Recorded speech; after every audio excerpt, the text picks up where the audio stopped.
یہ تمہارا جو نفس ہے، تم اگر اسے خیر میں مصروف نہیں کر لیتے تو یہ تمہیں شر میں مصروف کر لے گا۔ میں نے علم کو ایسے حاصل کیا جیسے ماں گم شدہ بچے کو ڈھونڈتی ہے۔ دل زبان کی کھیتی ہے، اس میں اچھی بات کا بیج بو، سارا نہ سہی کچھ نہ کچھ تو اگ ہی آئے گا۔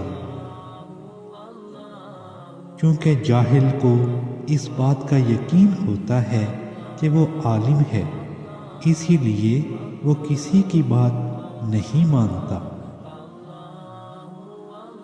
سب کو خوش رکھنا بہت مشکل ہے، اس لیے بس اللہ سے اپنا معاملہ صاف رکھو۔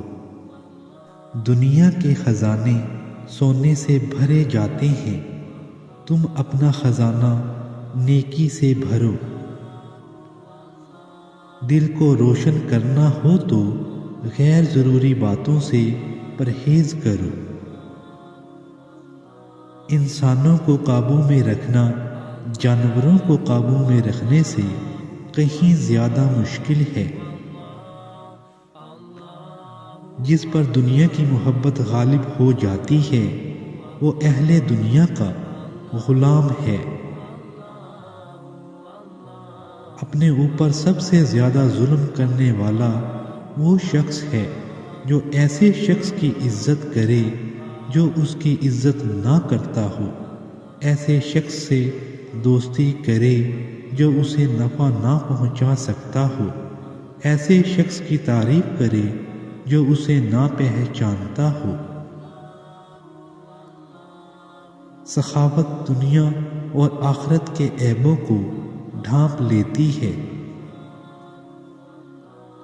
میں نے کسی شخص کی عزت اگر اس کی حیثیت سے زیادہ کی تو اتنی ہی میری عزت اس کی نظر میں کم ہو گئی۔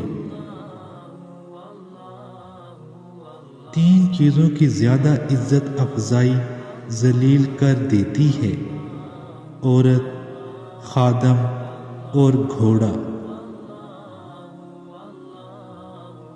مخلوق میں سب سے زیادہ ہمدردی کے قابل وہ ہے جو تنگ حالی کے باوجود ہمت سے زندگی بسر کرتا ہے۔ زندگی استاد سے زیادہ سخت ہوتی ہے۔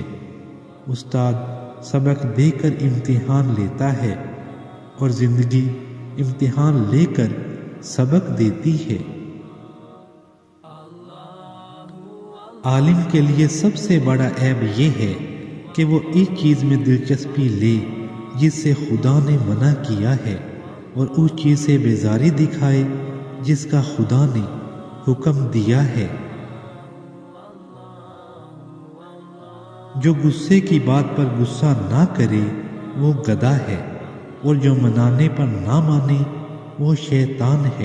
حضرت امام شافعی رحمۃ اللہ علیہ فرماتے ہیں 3 عمل ایسے ہیں جو انسان روزانہ کرے تو اس کا رزق بہت زیادہ بڑھ جاتا ہے: تہجد کی نماز پڑھنا، کثرت سے صدقہ کرنا، کثرت سے اللہ کا ذکر اور استغفار کرنا۔ آپ کے اخلاق کی قدر بھی لوگ اس وقت کریں گے جب آپ کے پاس دولت اور طاقت ہوگی۔ غریب کتنا ہی خوش اخلاق کیوں نہ ہو، لوگ اس کے اخلاق کو اس کی کمزوری سمجھتے ہیں۔ غربت پر کبھی افسردہ نہیں ہونا چاہیے کیونکہ یہ بھی اللہ کی ایک آزمائش ہے۔